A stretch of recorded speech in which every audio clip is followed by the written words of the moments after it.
안녕하십니까. 여기는 들풀북스 출판사에서 진행하는 들풀의 책 속으로, 그래서 성령의 방언, 부족하지만 제가 쓴 책인데, 그 책에 대한 설명, 좀 강의를 여러분 좀 하려고는 시간을 갖고 있습니다.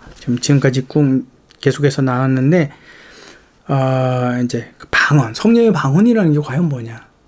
다시 한번 말씀드리지만 중간에 성령의 방언은 어떤 무조건 신비성을 가지고 있는 것이 아니라 증거라는 거예요. 증거.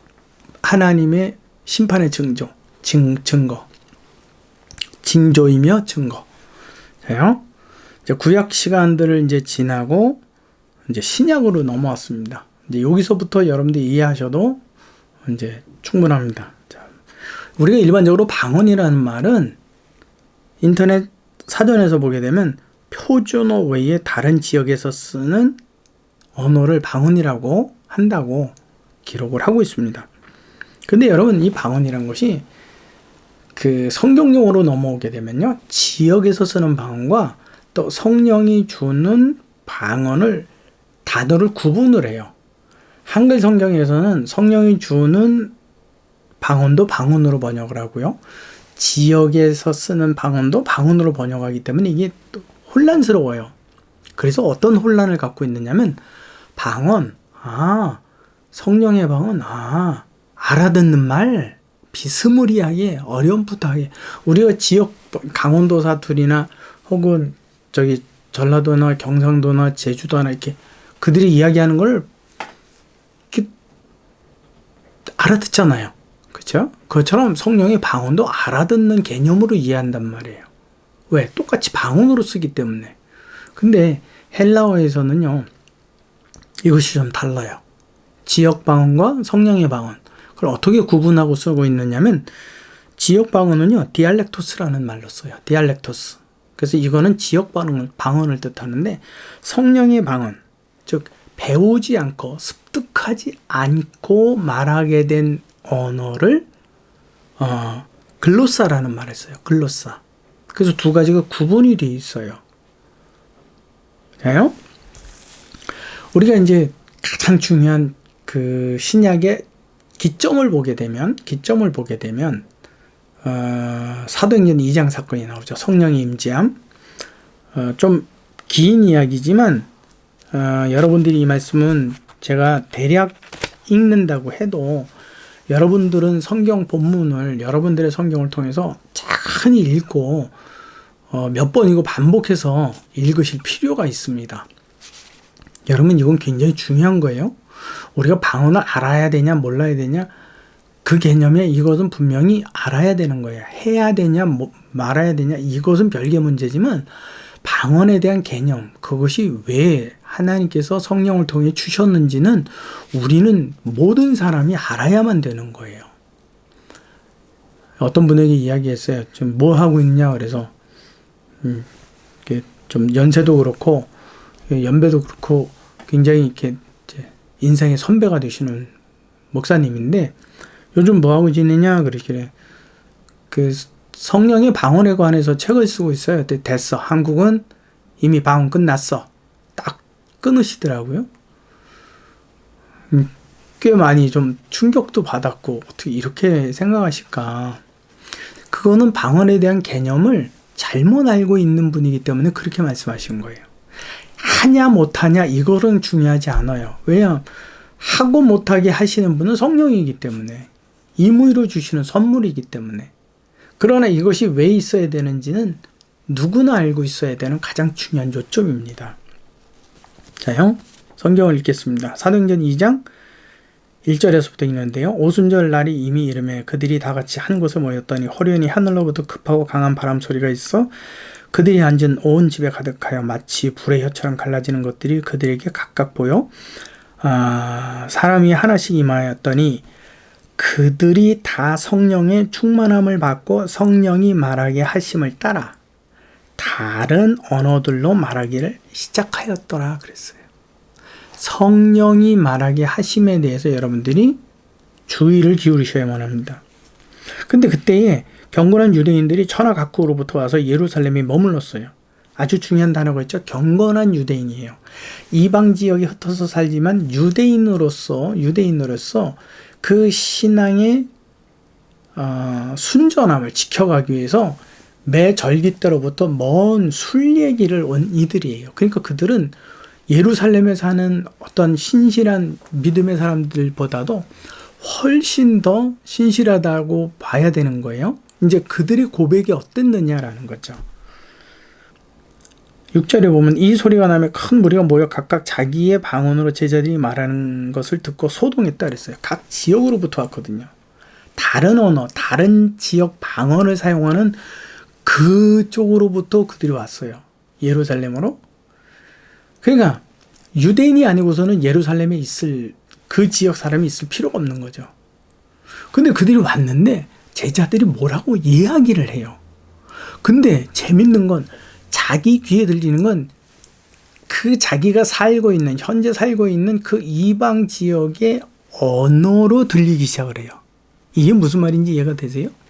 지금 제자들이, 내가 지금 한국 사람인데 예루살렘에 갔는데 제자들이 한국말을 해서 알아듣는 게 아니에요. 그들은 뭐라고 떠들긴 떠들어요. 근데 재밌는 건 그들의 떠들미 내 귀에 들어올 때는 내가 사용하는 한국말로 귀로 들어와요. 그래서 내 머리에 이해가 되는 거예요. 무슨 말인지 여러분 이해가 되시죠?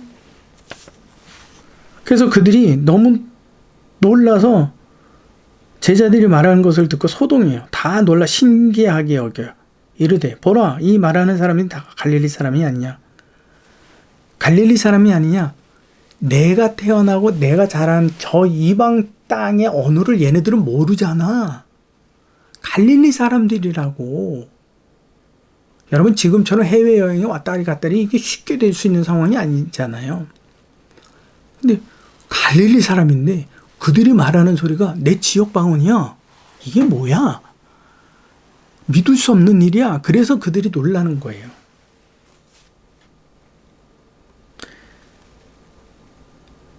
돼요? 8절에 보면 우리 각 사람이 난 곳 방언으로 듣게 되면 어찌미냐.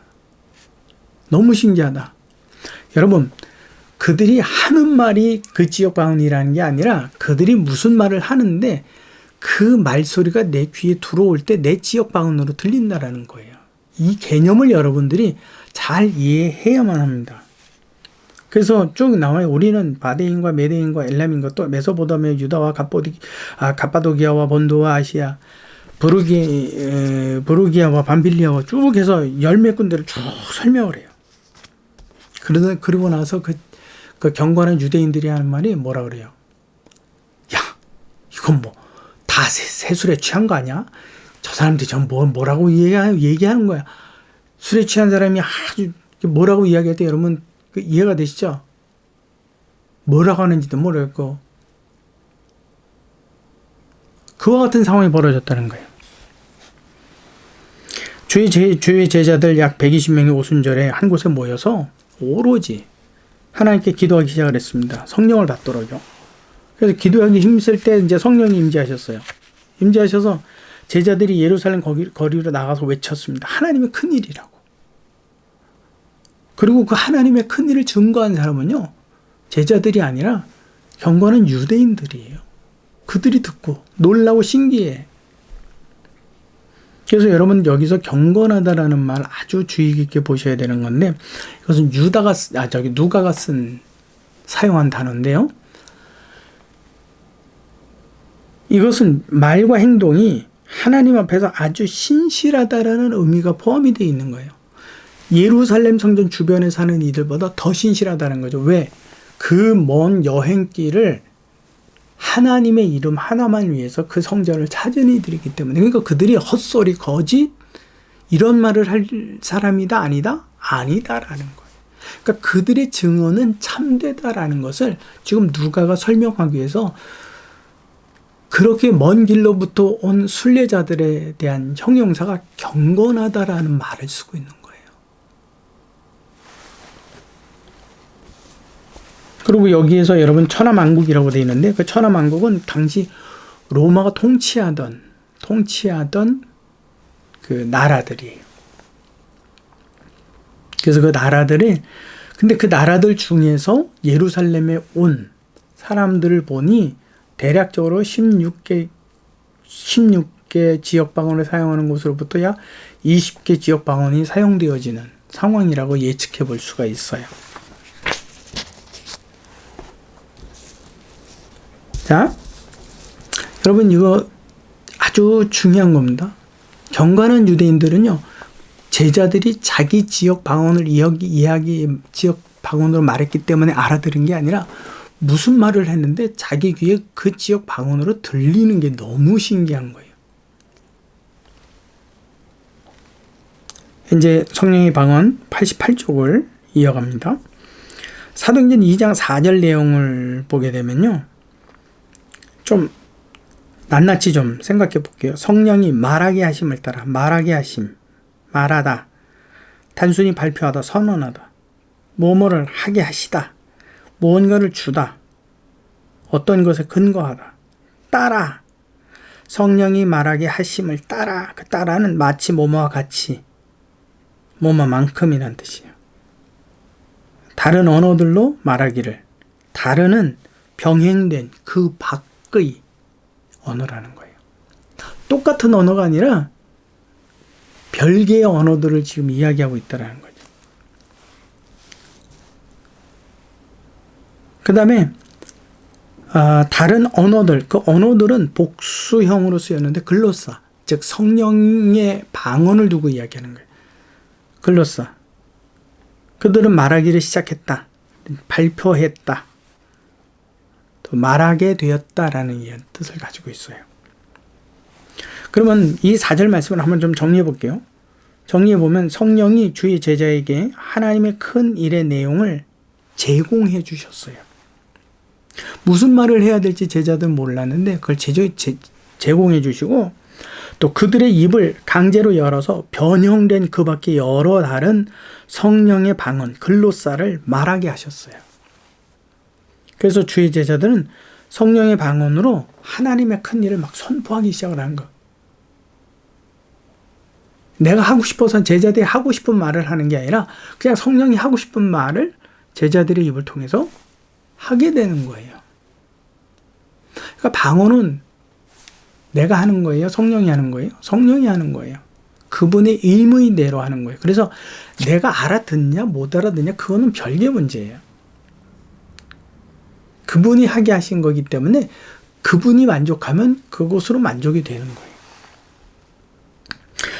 여러분, 누가가 이 말을 이 성경을 디오블로 가카에게 보낸 서신이잖아요. 이 서신에 있어서 하나님의 큰 일이 중심이었다면 그 큰 일이 어떤 내용인지 그걸 적으려고 했었을 거예요.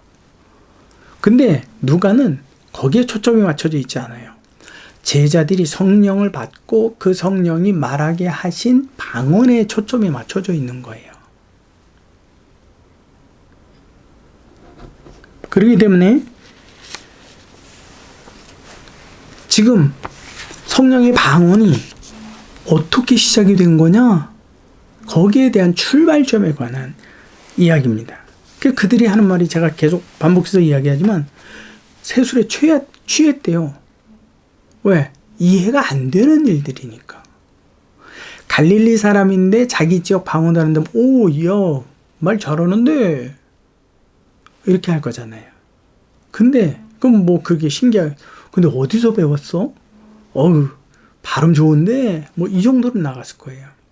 근데 그들은 뭐라고 이야기를 해요. 샬라샬라 하는데 아무리 봐도 입 모양은 내 지역 방언 입술 모양이 아닌데 그 말소리가 내 귀에 들려오는데 그게 내 지역 방언으로 알아듣게 돼요. 그들이 그게 놀라운 거예요. 이게 뭐야? 그래서 신기한 거죠. 만약에 갈릴리 출신의 사람이 다른 지역 방언을 따라 배워서 혹은 그 지역으로부터 예전에 이사를 와서 조금 할 줄 아는 사람이 그렇게 했다고 그걸 신기하지는 않잖아요. 와, 대견한데 이 정도겠죠.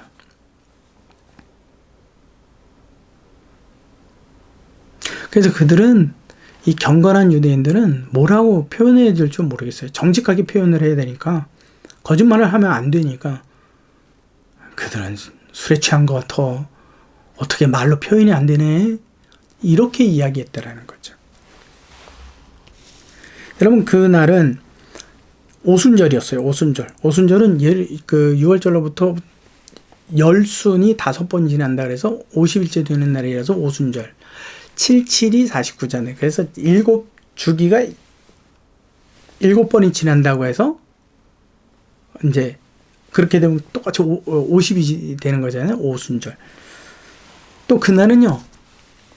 1차 추수한 밀 추수를 거둬들이는 날이에요. 그래서 초실절이라고 이야기해요.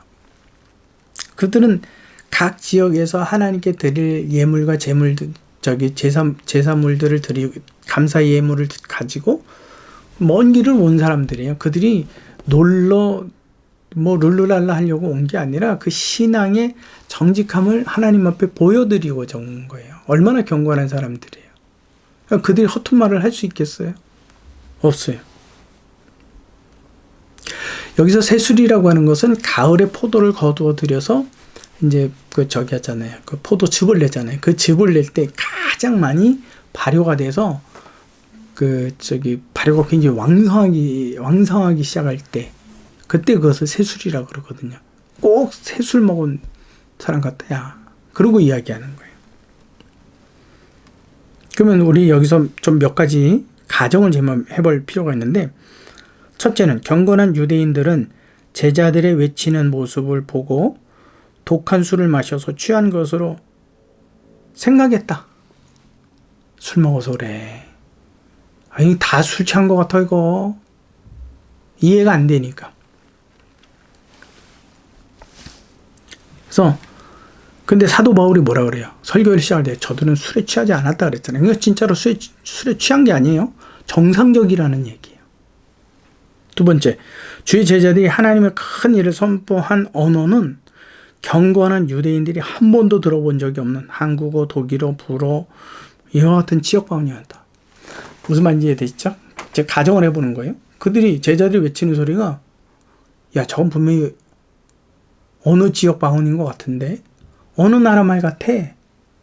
아 근데 잘 못 알아듣겠는데 이런 게 아니라 야 저건 한 번도 못 들어본 건데 저건 어느 지역방언이야. 근데 왜 내 지역방언으로 들리지? 이렇게 볼 수 있다라는 거예요. 그래서 그때 제자들이 12제자잖아요. 12제자들이 각각 지금 전 세계에 있는 언어들을 하나씩 다 가지고 이제 선포를 했다. 근데 이것은 말이 안 되는 게 바벨탑 사건에서 하나님께서 서로의 언어를 못 알아듣게 하셨거든요. 못 알아듣게 하신 걸 이제 와서 신약 시대의 사도들로부터 다시 알아듣게 했다. 그래서 하나님이 내가 옛날에 못 알아듣게 한 게 잘못한 거네. 이제는 알아듣게 해야지. 이렇게 뜻을 바뀌어진 거예요. 그걸 하나님은 뜻이 일정한 하나님이기 때문에 그렇게 하면 안 돼요. 무슨 말인지 이해가 되시죠? 그 다음에 세 번째, 주의 제자들이 갈릴리 지역 방언으로 선포한 내용을 듣고 인정할 수 없기 때문에.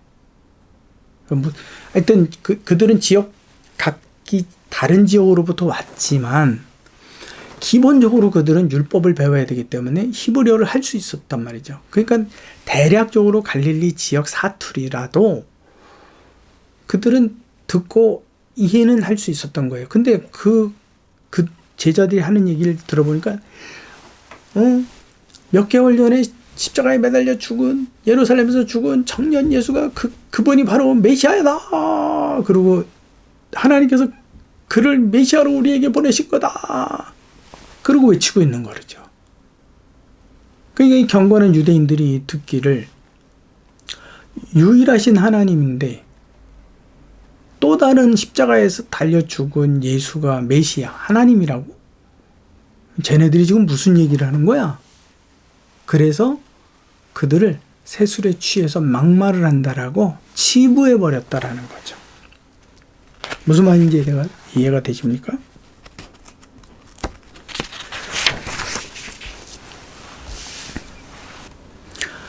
여러분 보세요. 예수는 한 청년이었지. 그들은 메시아, 하나님께서 보내신 그리스도로 받아들이기에는 너무 버거운 그런 존재였단 말이죠. 누구에게? 경건한 유대인들이. 근데 그를 바로 제자들이 메시아라고 그리스도라고 막 선포를 해요. 이게 하나님께서 행하신 일이라고. 그러니까 이들이 받아들이기 싫은 거죠. 어떻게 하나님을 그러한 십자가에서 죽은 예수와 비교를 할 수가 있어. 근데 그날은 어디예요? 그날은 오순절이에요. 하나님의 절기. 그리고 하나님의 성전이에요. 그래서 그들이 그냥 화가 확 치밀어 오르는데 꾹 눌러 참고 술에 취했네. 그냥 술에 취했다고 생각하지 뭐. 에이, 몹쓸 사람들. 그랬단 얘기예요.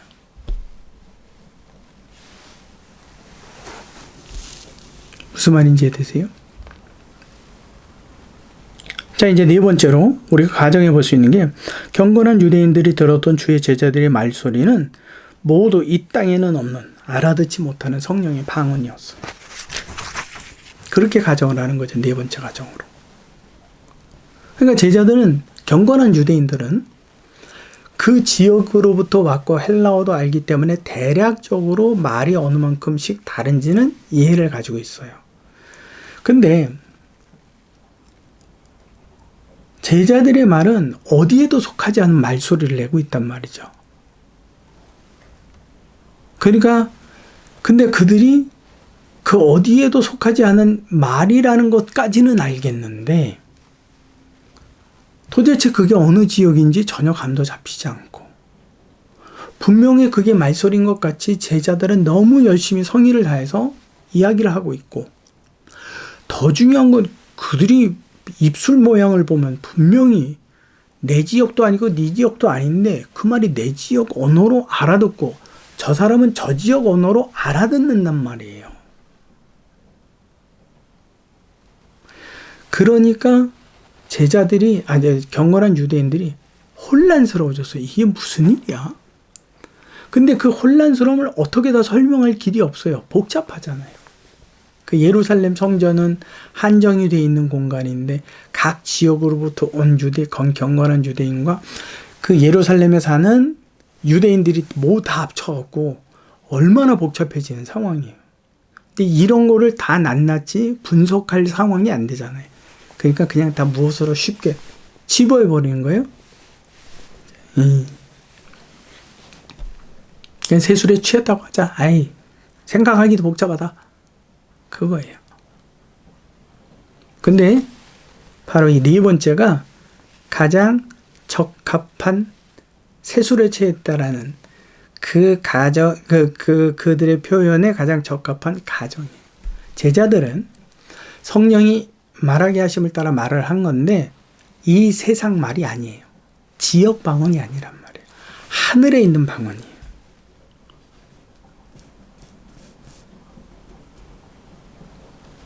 그러니까 하늘에 있는 방언이기 때문에 그들은 배울 수도 없는 것이고 성령의 강권하시는 어떠한 힘을 통해서 그들은 그렇게 말하기 시작을 했을 뿐이에요. 성령이 그것을 그들에게 임의대로 나누어 주셨다라는 거예요. 그럼 우리 한 가지만 생각해 볼게요. 그럼 그게 진짜 제자들이 그렇게 한 게 하나님의 어떠한 능력이냐라는 거죠. 성령이 방언으로 그들은 말하기 시작을 했고요. 경건한 유대인들은 그것을 자기 말로 알아들었어요. 세 번째, 그날에 그 경건한 유대인들을 통해서 세례받는 자가 3,000명이나 더해졌어요. 여러분, 이거 굉장히 중요한 겁니다. 하나님은 질서의 하나님이에요.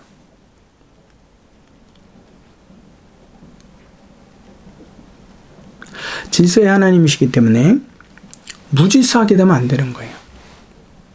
그러면 그 복잡한 예루살렘 성전 그 주변 환경을 생각을 할 때 각 지역으로부터 오는 그것도 대략적으로 뭐 최소한 16개 지역 방언을 사용하는 이들이 모였다고 여러분 생각해 보세요. 얼마나 복잡할까? 떠드는 소리. 그렇죠? 거기에 질서가 있었다. 그거를 확인할 수 있느냐라는 거예요. 고린도전서 14장 33절 하나님은 무질서의 하나님이 아니시오. 데살로니가 후서 3장 7절 무질서하게 행하지 아니하였다. 골로새서 2장 7절 너희가 질서 있게 행함과 그리스도를 믿는 너희 믿음이 굳건한 것을 기쁘게 봄이라. 고린도전서 14장 20절 질서 있게 하라. 다 질서가 나와요. 질서의 하나님이라고. 자, 그 하나님의 질서는요, 능력이 따라지는 거예요. 능력, 하나님의 능력이 그 안에는 포함이 돼요. 질서는 포함이 되어 있어요. 질서를 따라 창조하셨는데 그 창조는 능력이 되는 거거든요. 자, 그럼 생각해 보십시오. 지금 경건한 유대인들이 제자들, 베드로를 비롯해 제자들을 무엇에 취했다고? 새 술에 취했다고 비아냥거리고 있는 거예요. 그리고 난 다음에 베드로가 설교를 해요. 베드로가 설교를 하는데 여러분 신뢰가 가지 않는 그들이 베드로는 분명히 히브리어로 했었을 거예요.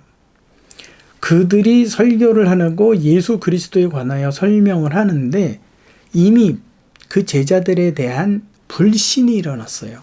그렇다면 여러분 귀담아 들으시겠어요? 안 들으시겠어요? 그 상황을 여러분들이 한번 상상을 해보세요. 이미 제자들에 대한 불신이 있는데 그 중에 베드로가 일어나서 떠들어. 그러면 그걸 귀담아 듣겠는지 안 듣겠는지? 안 듣겠지요. 안 들으면 그들은 세례를 받을 수 있을까요? 이해를 못하니까 세례를 받을 이유가 없는 거죠. 그리고 그들은 예수 그리스도의 이름으로 세례를 받으려고 그곳에 온 사람들이 아니에요.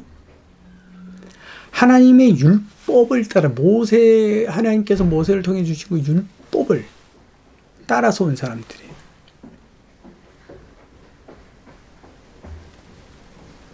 근데 여러분 보십시오. 청년 예수를 메시아라고 이야기하고 메시아로 소개하고 그것이 하나님의 일이라고 선포하는 말도 안 되는 이야기하는 그 제자 베드로의 설교를 듣고 그들이 마음이 동해서 나 이제 예수 그리스도의 이름으로 세례를 받을래요. 이 말이 되냐고요. 근데 성경은 결론적으로 무엇을 표현하고 있어요? 그런 그들이 제자들 그렇게 비웃었던 그들이 그날에 3,000명씩 세례를 받았대요.